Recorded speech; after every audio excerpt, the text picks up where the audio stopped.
അച്ഛാ ഇന്നത്തെ വീഡിയോ കരിമീൻ ഫ്രൈ ആണ്. കുറേ ദിവസം കൊണ്ട് വൈഫ് പറയാനുണ്ട് കരിമീൻ കഴിക്കണമെന്ന്. അപ്പോൾ എനിക്ക് സമയം കിട്ടിയില്ല. അപ്പോൾ പുള്ളിക്കാരി എന്നെ മൊബൈലിൽ ഓർഡർ ചെയ്ത് 3 വരുത്തിയായിരുന്നു.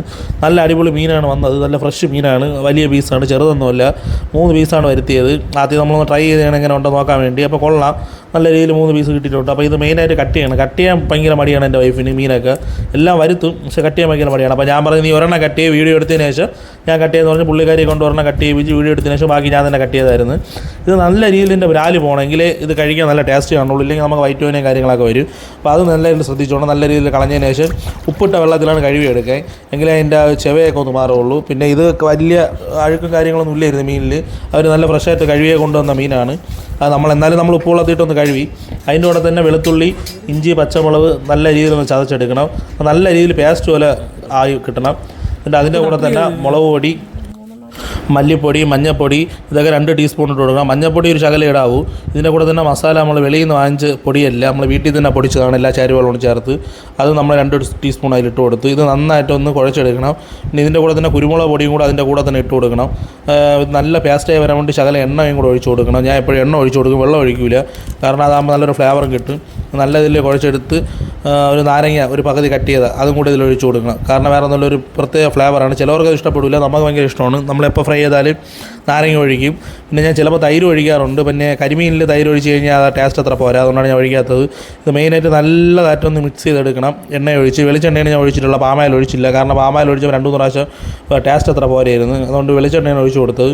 നന്നായിട്ട് മിക്സ് ചെയ്തെടുത്തതിന് ശേഷം മീനിൽ നന്നായിട്ട് അതിൻ്റെ പുറത്തെല്ലാം തേച്ച് അതിൻ്റെ അകത്തൊക്കെ തേച്ച് പിടിപ്പിക്കണം. എന്നിട്ട് ഇതൊരു അരമണിക്കൂറെങ്കിലും നമ്മൾ മാറ്റി വയ്ക്കണം, എന്നാലേ അത് പിടിക്കുകയുള്ളൂ. അല്ലെങ്കിൽ ഉപ്പൊന്നും അതിൽ കറക്റ്റായി പിടിക്കില്ല. അതുകൊണ്ട് നേരത്തെ അരമണിക്കൂർ മുമ്പേ നമ്മളിതൊക്കെ ചെയ്ത് വയ്ക്കണം.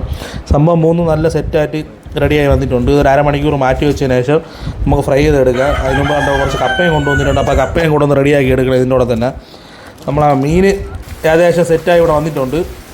ഇനി എണ്ണ ഒഴിച്ച് അതൊന്ന് ഫ്രൈ ചെയ്തെടുക്കാം. ഇത് വെളിച്ചെണ്ണയിലാണ് പൊരിക്കുന്നത്. കാരണം ഞാൻ പറഞ്ഞില്ലേ, പാമായിൽ ചെറിയൊരു ടേസ്റ്റ് വ്യത്യാസം ഉണ്ടായിരുന്നു. കരിമീനൊക്കെ വെളിച്ചെണ്ണ പൊരിച്ച് കഴിഞ്ഞാൽ സൂപ്പർ ടേസ്റ്റാണ്. നമ്മൾ ചിപ്സൊക്കെ വെളിച്ചെണ്ണ പൊരിക്കുമ്പോൾ അല്ലേ നല്ല ടേസ്റ്റായിട്ട് കിട്ടണം. അതേപോലെയാണ് കരിമീനും വെളിച്ചെണ്ണ പൊരിക്കുമ്പോൾ സെറ്റ് ടേസ്റ്റാണ്. എണ്ണ മാറുമ്പോൾ അതിൻ്റെ ടേസ്റ്റും ക്വാളിറ്റി എല്ലാം മാറും. നമ്മൾ വെളിച്ചെണ്ണയോടെ സെറ്റാക്കി എടുത്തിട്ടുള്ളത്. അതിൻ്റെ കൂടെ തന്നെ 2 കരിവേപ്പിലയും കൂടെ ഇട്ട് കൊടുത്ത് മീനും എടുത്തിട്ട് നല്ല രീതിയിലൊന്ന് മൂപ്പിച്ചെടുക്കണം. ഇത് കുറച്ച് നേരം നല്ല മൂക്കണം, കാരണം ഇത്തിരി കറുമുറായിട്ടിരുന്നാലേ ഇത് തിന്നാൻ ഒരു ടേസ്റ്റ് ഉള്ളൂ. ചിലവർക്ക് ഹാഫ് വേവാണ് ഇഷ്ടം, നമുക്കിവിടെ നല്ല മൂപ്പിച്ചെടുത്താലേ ഇഷ്ടമുള്ളൂ. സംഭവം നല്ല സെറ്റായി വന്നിട്ടുണ്ട്. പിന്നെ എനിക്കൊരു അബദ്ധം പറ്റി, പുതിയ ചട്ടിയിലാണ് ചേട്ടൻ പൊരിച്ചത്. അപ്പോൾ അത് അടിയിൽ ഇത്തിരി പിടിച്ചായിരുന്നു. ഇത്തിരി പഴക്കം ചെന്ന ചട്ടിയിലായിരുന്നെങ്കിൽ ഇത് പറ്റൂലായിരുന്നു. ഞാൻ പുതിയ ചട്ടി എടുത്ത് അപ്പം തന്നെ ഉണ്ടാക്കിയായിരുന്നു. എന്നാലും സംഭവം നമുക്ക് സെറ്റായിട്ട് കിട്ടി, നല്ല പൊരിഞ്ഞ് കിട്ടിയായിരുന്നു. പിന്നെ ശകലം പീസൊക്കെ പൊടിഞ്ഞു പോയായിരുന്നു. വൈഫ് അപ്പോഴേ പറഞ്ഞായിരുന്നു, ചേട്ടാ പുതിയ ചട്ടിയിൽ ഉണ്ടാക്കല്ലേന്ന്. പിന്നെ ഞാൻ പുതിയ ചട്ടി കൊണ്ട് ഉണ്ടാക്കിയാണ്. അപ്പോൾ ചട്ടി സെറ്റാകാത്തതുകൊണ്ട് മറിച്ചിട്ടപ്പോൾ എല്ലാം പൊടിഞ്ഞു പോയി. എന്നാലും അതിൽ വെച്ച് തന്നെ നല്ല രീതിയിൽ തന്നെ മൊരിച്ച് സംഭവം സെറ്റായി കിട്ടി. നല്ല മൊരിച്ച് തന്നെ എടുത്തായിരുന്നു. അപ്പോൾ മീൻ റെഡിയാകുമ്പോൾ തന്നെ ആദ്യമേ അവൻ തലയെ കെട്ടുമായിട്ട് അവൻ വന്നു, പപ്പ വീഡിയോ എടുക്കുക, ഞാൻ കഴിക്കാം പപ്പ എന്ന് പറഞ്ഞ് അവൻ വന്നിട്ട് ഇത് കഴിക്കാൻ തുടങ്ങി. ആശാൻ കഴിച്ചപ്പോൾ മീൻ നല്ല ചൂടുണ്ടായിരുന്നു. അതുകൊണ്ട് പതുക്കെ അവന് കഴിക്കാൻ പറ്റുള്ളൂ. മെയിനായിട്ട് എൻ്റെ മോന് മീൻ ഫ്രൈ ഭയങ്കര ഇഷ്ടമാണ്. പിന്നെ എരി കൂടി കഴിഞ്ഞാൽ അവൻ കഴിക്കില്ല. അതുകൊണ്ട് ഞാൻ എരി കുറച്ചാണ് ഇട്ടത്. അപ്പോൾ നിങ്ങളുടെ ആവശ്യത്തിനുള്ള എരി ഇട്ട് നിങ്ങൾ ചെയ്യാം. ഞാൻ എരി കുറച്ചാണ് ഇട്ടത്. അവൻ എരി കുറച്ച് കഴിഞ്ഞാൽ അവന് ഭയങ്കര ഇഷ്ടമാണ്. അതേപോലെ തന്നെ ഇതിലിത്തിരി മുള്ളും കാര്യങ്ങളൊക്കെ ഉണ്ട്, അതുകൊണ്ട് ആശാന് തിന്നാൻ ഇത്തിരി ബുദ്ധിമുട്ടാണ്.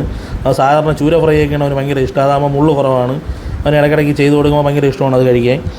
നല്ല ടേസ്റ്റായിരുന്നു. കുരുമുളകിൻ്റെ ഇതൊക്കെ ഉണ്ട്. അത് മെയിനായിട്ട് കുരുമുളക് എപ്പോഴും കൂടുതൽ ഇട്ട് കൊടുക്കണം. വൈഫും കഴിച്ച് നോക്കിയായിരുന്നു, അവർക്കും ഇഷ്ടപ്പെട്ട്. അവർക്കും മൊരിഞ്ഞ് പറഞ്ഞതാണ് കൂടുതൽ ഇഷ്ടം. മച്ചാമാരെ സംഭവം സെറ്റായിട്ടുണ്ട്. നിങ്ങൾ വീട്ടിൽ സമയം കിട്ടുമ്പോൾ ഒന്ന് ചെയ്ത് നോക്കണം. സൂപ്പർ ഡിഷാണ്.